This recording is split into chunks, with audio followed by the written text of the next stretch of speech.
My quote was very simple and was also an advice to side chicks.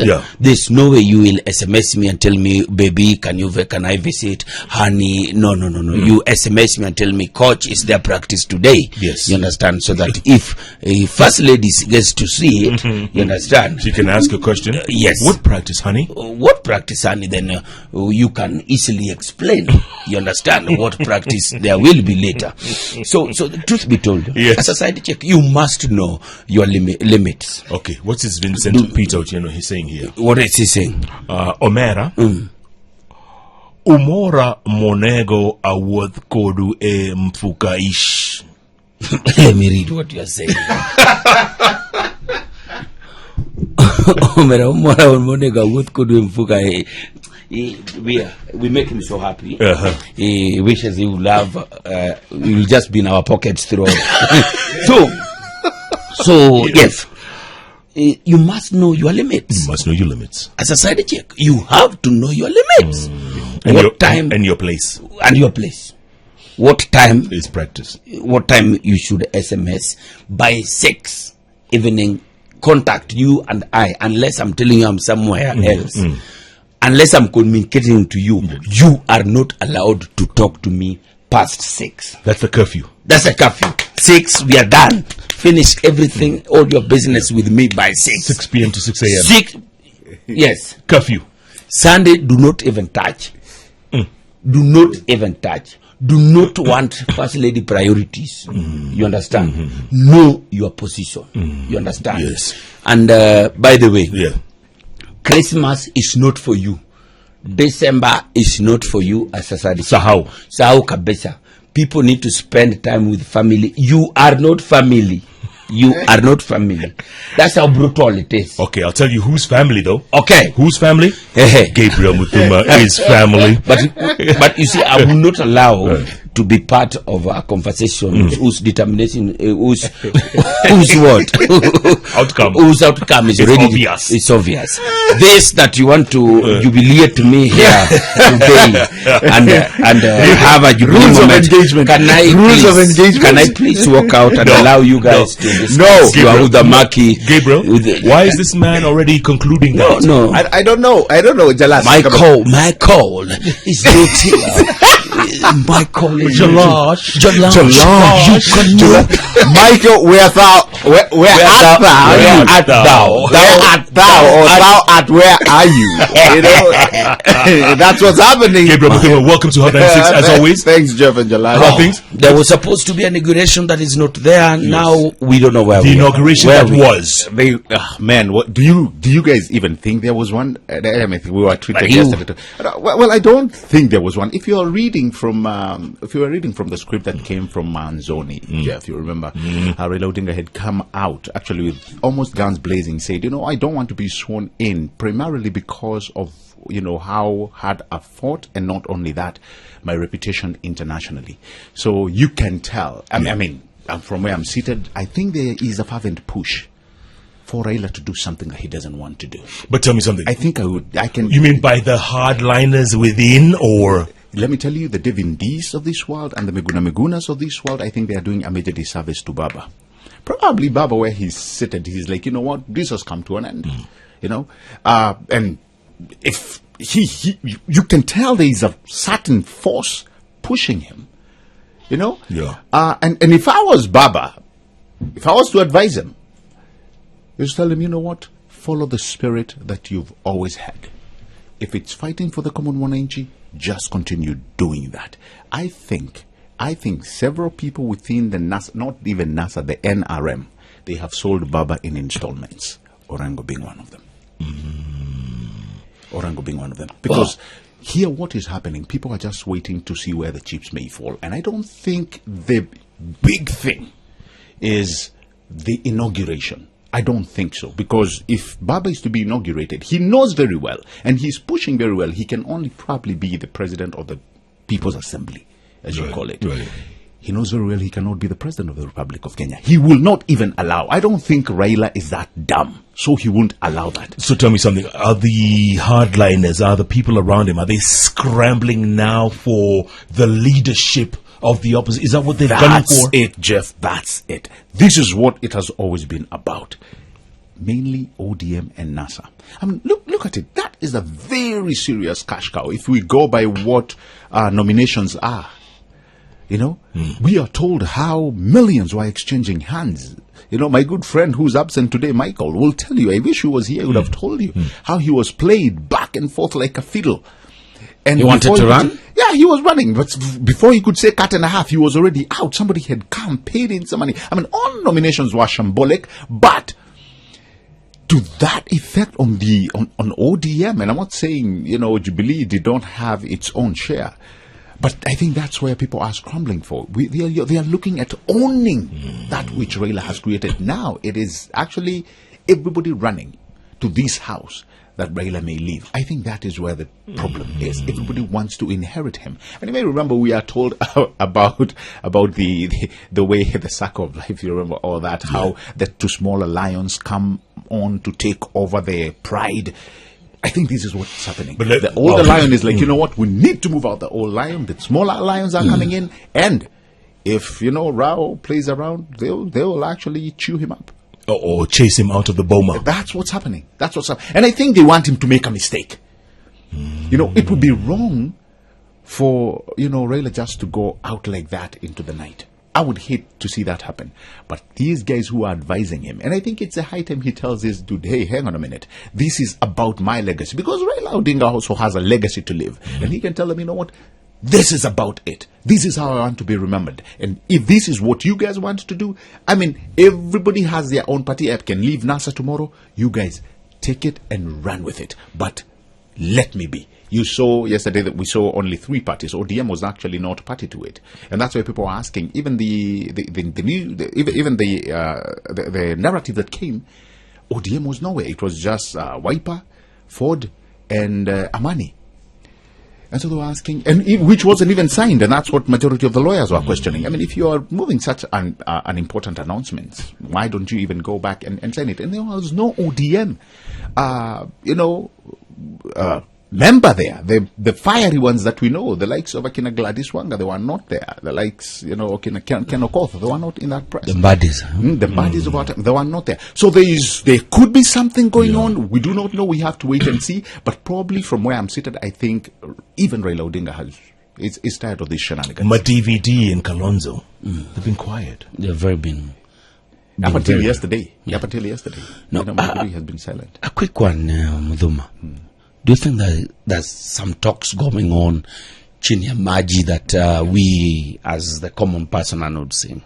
Jeff, I would, Jalas, I would hope the discussions are going on, and many people are saying, President Uhuru and Raila need to sit down and talk. Remember, these two guys are family friends, so this can happen anytime. But President has been so categorical, saying the only discussion we are going to have is how to move Kenya forward, and that's why he's come out and said, forget this. Politics is done, and if you guys want to talk about electoral reforms, talk to Ruto about it in 2022. The man, he said, I have a 4-pointer system, and this is what I want to discuss with Kenyans.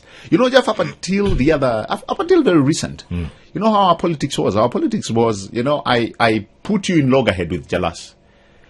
That's how our politics were run. I tell you, what, Jeff, the issues you're going through, the problems you're going through is because of Jalas as a community. And then I go to Jalas and tell me, man, you are so out of it. People have taken advantage of you. They've taken your land. You know why? It is because of Jeff. So our politics were putting communities and pitting them up against the other. Up until very recent, we've had somebody who's coming and saying, this is our problem and we need a common solution. 1, education, healthcare, and agriculture. Okay, those are key equalizers in any democracy, in any country. The minute you get things like education, the minute you get the economy right, the minute you get education right, I think you're headed somewhere. So, Jalas, I think that is the discussion which is happening. But if we are going to expect a place where, the two leaderships must sit down and talk, I think we are going to wait for some time. Because Uhuru has actually blacked that out. I was talking to Jalas earlier on, and, I just came back from Sharm el-Sheikh. I don't know if you've been there. Lovely. Oh, my goodness. Lovely. My goodness. Lovely. This is the Mombasa of Egypt. I'm telling you. And it's not, it's if you land there and it's like, I'm not in Africa. This is not Africa. I'm telling you. Same thing, Cape Town is not Africa. Yes. Yes. So how did they develop? How did they get there? What did they get right? Yeah, what did they get right? You see, Jeff, I told you how we played our politics earlier on. We've been told that some 50 years only removed from North Korea and the Asian tigers. And you've asked a very good question. How did they get there? One is skill and efficiency. Listen to me, Jeff. Any environment where skill and efficiency are not emphasized, people will find themselves in riot. Period. And that's why when you talk about places like Sharm el-Sheikh, when you talk about places like the concrete jungle, Dubai, just the other day it was a desert. It's a desert. What have they done right? Bedouin tents. What have they done right? It is to say we have a common problem and we need a common solution. And majority of it, you will find that the thing that comes up first is edifying people. People become knowledgeable. The education is world class. Just look what happened the other day. I think last week. Matiang'i just came out and said, we are saving 13 billion. Money which was going to be divided by the school heads and the publishers.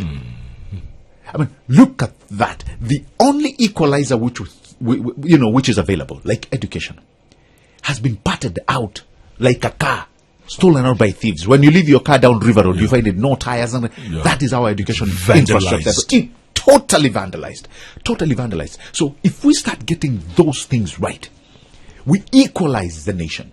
We understand what devolution is meant to do. Jeff, I think from your question, we can start getting things right. And why not? Why not? Very soon, we can have a county, even Turkana, become a small Sharm el-Sheikh. And by the way, Jalas, you were talking about corruption earlier on. And listen to this, Gabriel. Egypt. Yes. Since 1979, it was Hosni Mubarak, yes. right? Yes. 1979, he was chased out like a dog in 2011. I'm telling you. During the Arab Spring. Yes. And there was a lot of talk about corruption, his family, close relatives, people like that. Yeah. But the bottom line is, you go to Cairo. Yes. It's like another world. Yes, totally. Highways and byways, infrastructure. We landed at night. Yes. That place is like daytime. It's lit. Totally. Jalas keeps saying lit. It is. It's working. Jeff, I went to Egypt. In fact, my first assignment, I was working for Coca-Cola in Azmara. And that used to be my route. There was war between Azmara, Eritrea and Ethiopia. Yeah. So for you to go, a journey that used to take maybe 1.5 hours, you go through Addis Ababa. You used to go all the way to Egypt, and then from Egypt you come down to Eritrea. And I traveled a lot on that route. And let me tell you, albeit the fact that we talked about, corruption, albeit the fact that we talked about Hosni Mubarak, they got their corruption. I don't want to say they got it right, but they got what Obama said. There's no country that can claim immunity against corruption. Correct. But what you do is to ensure that if there is about 100%, allow 90% to go to what it was aimed to do. Ours is like what the Kikuyus tell us.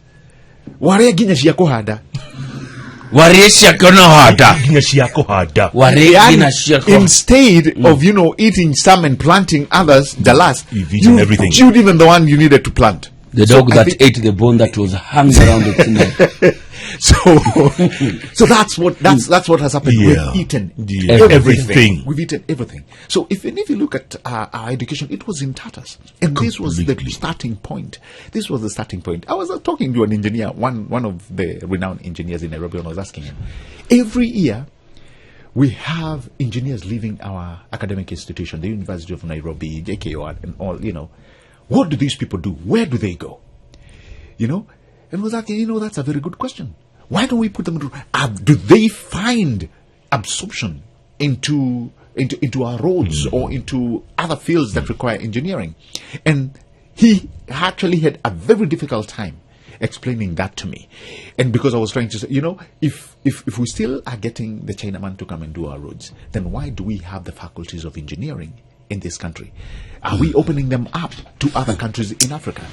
Those are some of the few things we need to ask. Sad. Imagine. It's sad. University of Nairobi chucking out churn rate. Yes, engineers qualified. Yes, for us to build even Continental House. I'm telling you, there's a very big banner of China movie on the Continental House, advertising themselves, which is a government building. Yes, with a government that has its own engineers. Right. Can you imagine? And we would go. It would go to push the narrative that if it's done by our own people, by the local labor, it will be cheaper.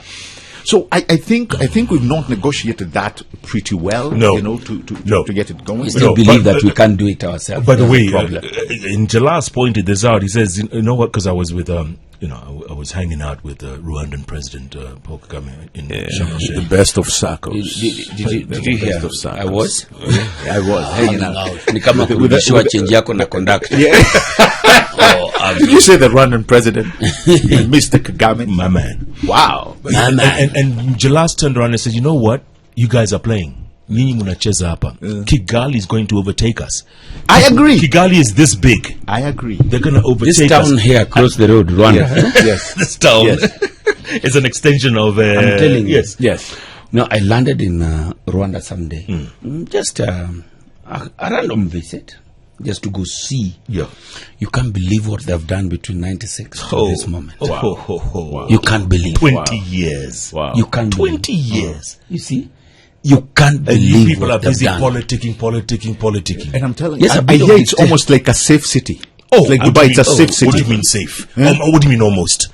Really? Oh, 3 a.m. No one get us nothing. 3 a.m. No pickpockets. Walk around Even with your rumors, laptop, your phones. even rumors of you thinking of It's snatching treason. a of phone. snatching somebody. It's treason. Let me tell you how bad it is. Let me tell you how bad Rwanda is. If you're driving in Rwanda and you hit a pole, electricity pole or a lamp post, you go report yourself that I've wronged the country, I've wronged God, I've wronged God. What? And I'm not worthy of being in this country. Wow. Yes. And you pay 100,000 Kenya shillings. Forget about Rwanda. It's almost 100,000 Kenya shillings. Now, the day we were living was one of those Muganda things where the whole country come out to just clean the city. Yes. So we were tourists and we were not even allowed to leave our hotels. Wow. Unless you have a permit by the hotel, printed, and taken to the police to let you guys drive out of town to the airport. And in each and every stop, the police will ask you, people are cleaning the city, why are you guys driving? You remove the papers to tell them that we are tourists, we are headed to the airport, we will miss our flight. That's the only way. Otherwise, you'll be kept in that same spot where you're stopped until the cleaning is over. done. And Jeff, do you know, somebody told me that it is only Rwanda where borders, even borders, they follow the traffic rules. Yes. Through the traffic light. Forget about even traffic rules. I've seen it. Wow. Be found on a border in Rwanda without a helmet. Oh. Or you've decided that, we are in a hurry, let's the two of us be in one border. And Jeff, I mean, somebody was saying something to that effect. Do you know there's nothing different that they've done from us? All they've done is to enforce the law. Enforce the law. So what is that? Is that leadership? It is leadership. And something else very important. Social responsibility. I know I'm supposed to be on a border with a helmet. I know I am supposed to follow the rules and the regulations of the road. I know I'm not supposed to bribe a police officer, and a police officer is not supposed to bribe me. I mean, that is what our rules say. We just are not following the laws and the rules.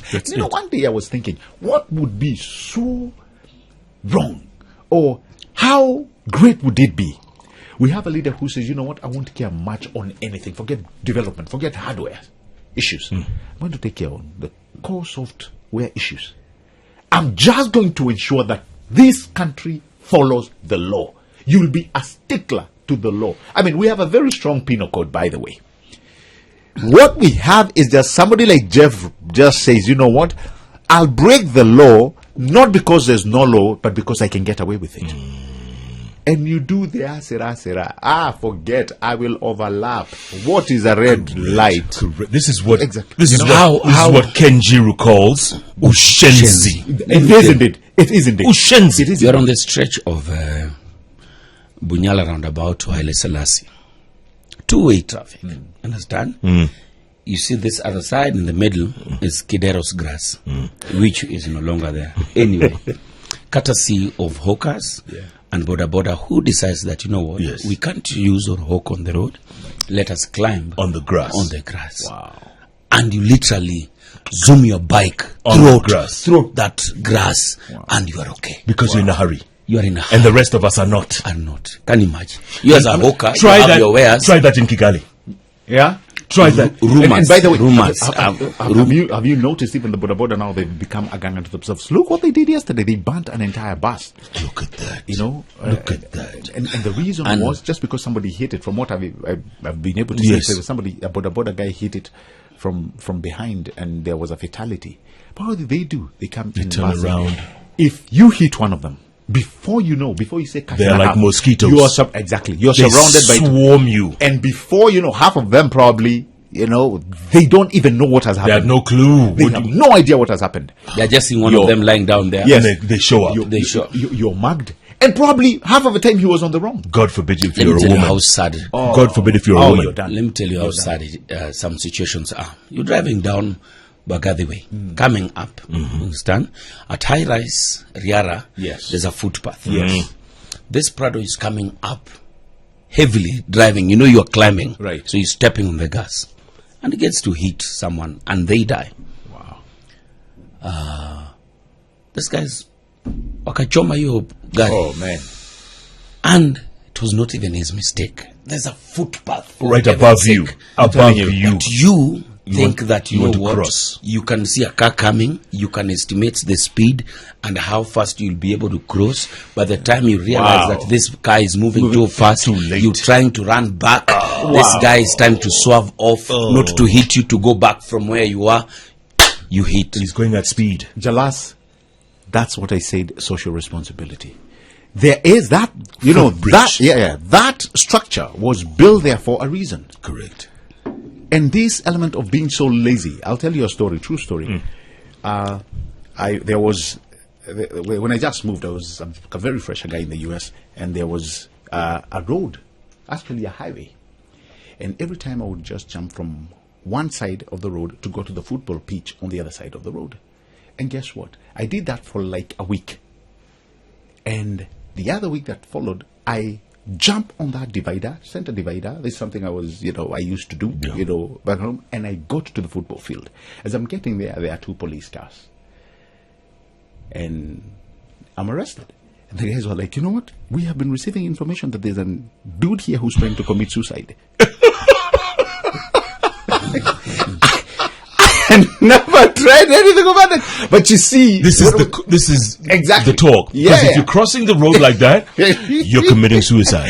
I remember Highway 10, Wisconsin. That's what I used to do. You never did that again. No, I was given a ticket. What? And you see, them, they had been receiving, reports. Yeah, there's a guy here trying to commit suicide. And it was easy and he for keeps me. failing. Yeah, it was easy for me because the field was on the other side of the road. And for me to get that field, I had to go away, get into the downtown, then come up. No, that's too much time. Leave the car at home, put on my soccer boots, jump on the road. They gave you a ticket. Oh, yes. And a very stern warning. Do not try this again. It can never happen again. And that was it.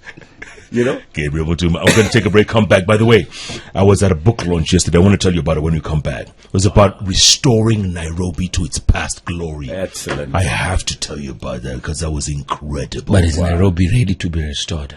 That's another thing that I keep on telling you. Capacity building. But you don't like that word. That's what I hate. I hate this word, capacity building. We meet in conferences, we get all this, we talk and talk and talk, but no one is ready to get out, take the plunge, and I'll tell you what, Super Senator Sakaja was there. So was Deputy Governor Polycarp Igathe, and a whole host of people. Are they planning to get dirty? I'll tell you about it in a moment. You're now rocking with the best, man. It's the Hot Breakfast with Jeff and Jalango.